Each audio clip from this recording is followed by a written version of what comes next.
Hello दोस्तों। आज हम बात करेंगे साधन पाद के 13वें सूत्र के बारे में। और इस सूत्र में महर्षि पतंजलि कहते हैं, सतिमूले तद्विपाको जात्यायुर्भोगा। सबसे पहले यहाँ पर जो शब्द उपयोग में आया है वह है सति। सति का अर्थ होता है रहना, विद्यमान रहना। मूले, मूले का अर्थ होता है मूल के या कारण के, जो उसका रीजन है। तत्, तत् का अर्थ है उसका। यहां पर उसकी किसकी बात हो रही? जो पिछले सूत्र में कर्मों की बात की गई, कर्माशयों की बात की गई, यहां पर उसकी बात हो रही है।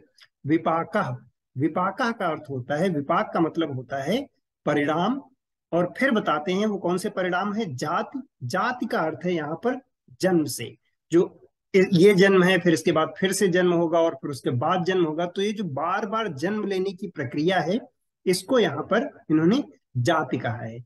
आयु, आयु का अर्थ होता है उम्र, एक लाइफ स्पैन, जब से जन्म हुआ है और मरने के बीच का टाइम, वही है उम्र। भोगा, भोगा का अर्थ होता है कि भोग के रूप में, जो सुख दुख का अनुभव होता है, वही भोग के रूप में।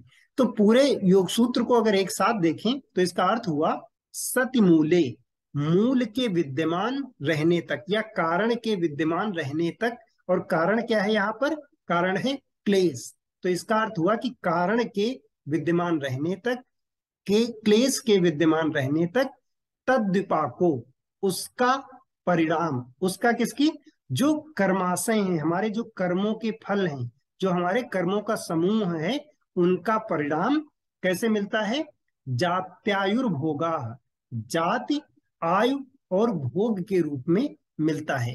तो इस सूत्र में महर्षि पतंजलि कहते हैं कि जो हमारे कर्म है, उनका परिणाम हमें मिलता है तीन तरह से। एक होता है जाति के रूप में, एक होता है आयु के रूप में, और तीसरा है भोग के रूप में।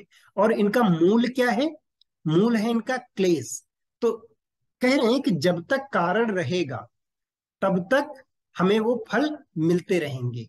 और वो फल मिलेंगे हमें तीन तरह से। एक हो गया जाति, जाति का अर्थ हो गया जन्म, जो हम बार बार जन्म लेते हैं जब तक हमारे कर्म खत्म नहीं हो जाते। आयु, एक हमें लाइफ स्पैन मिलती है।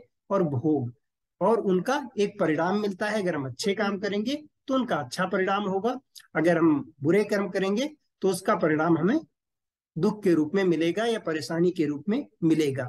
अब जो सत्य मूल्य की बात की गई कि कारण जब तक विद्यमान रहेगा, जब तक क्लेश हमारे अंदर विद्यमान रहेंगे, तब तक ये सारी प्रक्रिया होती रहेगी। जब तक अविद्या रहेगी हमारे अंदर, तब तक ये सारे क्लेश उत्पन्न होते रहेंगे। और जब तक ये क्लेश रहेंगे, क्योंकि क्लेश ही कारण है, और जब तक ये कारण रहेगा तब तक हम कर्म करते रहेंगे। और जैसे ही हम, जब तक हमारे सकाम कर्म होते रहेंगे, तो उनका कुछ अच्छा या बुरा परिणाम होता रहेगा। और वो परिणाम हमें किस तरह से मिलेगा?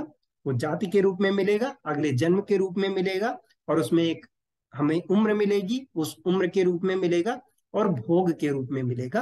भोग का अर्थ है कि जो भी इवेंट होंगे, जो जो भी उनके रिजल्ट होंगे, वो अच्छे या बुरे जैसे भी होंगे, हमें उन्हें भोगना पड़ेगा। तो इस सूत्र में यही बताते हैं कि जब तक कारण है तब तक ये सारी प्रक्रिया बार बार रिपीट होती रहेगी, तब तक हमें बार बार अपने कर्मों के फल को भोगना पड़ेगा।